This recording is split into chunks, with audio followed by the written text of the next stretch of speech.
нашей передаче, которая называется «Прославившиеся на весь мир ценности», мы познакомим вас с ценностями, которые хранятся в зале этнографии Государственного музея Государственного культурного центра Туркменистана.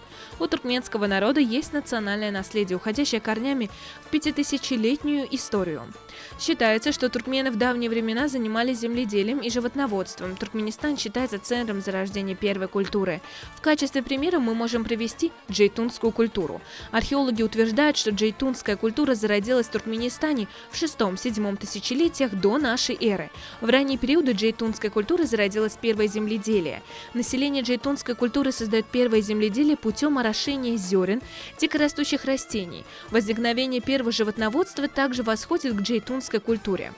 То есть в джейтунской культуре также разводят скот, приручают диких животных. Обнаруженные во время проведения раскопок кувшины, посуда, изготовленные из жженой глины, на поверхности которых были изображены различные геометрические узоры, а также изображения на стенах жилых домов геометрических узоров в виде ромба, окрашивание их в красный и черный цвет, свидетельствуют о том, что в те времена было развито первое изобразительное искусство, а также гончарство. Культура туркменского народа, уходящая своими корнями в джейтунскую культуру, сегодня процветает. В основном они занимались двумя видами земледелия – растительным и багарным. Растительный метод – это традиционный метод. Разравниваются поля на территории сел, вилаятов и трапов, сажаются сельхозкультуры и орошаются. Чрезмерное орошение в сельском хозяйстве также привело к орошаемому земледелию. Багарным способом в основном занимались в горных местах, то есть по причине того, что в этих местах было мало воды, здесь сажали фруктовые деревья.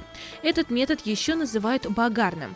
Как видите, в нашем разделе этнографии представлены национальные ценности, связанные с сельским хозяйством. Эти орудия в основном изготавливались из простых материалов, то есть большая их часть изготовлена из крепких пород деревьев и железа.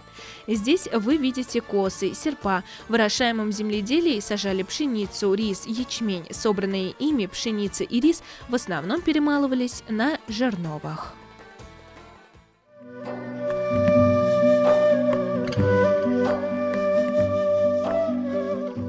Муку пересыпали в деревянную тару.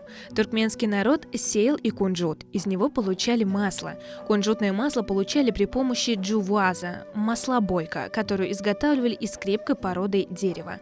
Считается, что джуваз относится к XIX веку. Маслобойку приводят в действие верблюды. Они всыпали семена кунжута в маслобойку, привязали к ней верблюда, которые крутили это приспособление. Через некоторое время из маслобойки начинает течь масло. Кунжутное масло хранят в кувшинах или другой таре.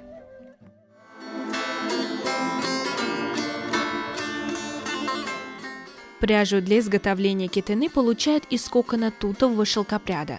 Шелк из кокона тутового шелкопряда очень полезен. Шелковая нить из кокона тутового шелкопряда пользуется большим спросом не только в Туркменистане, но и за рубежом.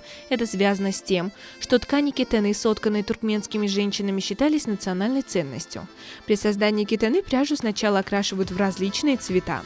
Красители получают из растений. Из такой пряжи наши мастерицы ткали кетены и платок дуплы гынач.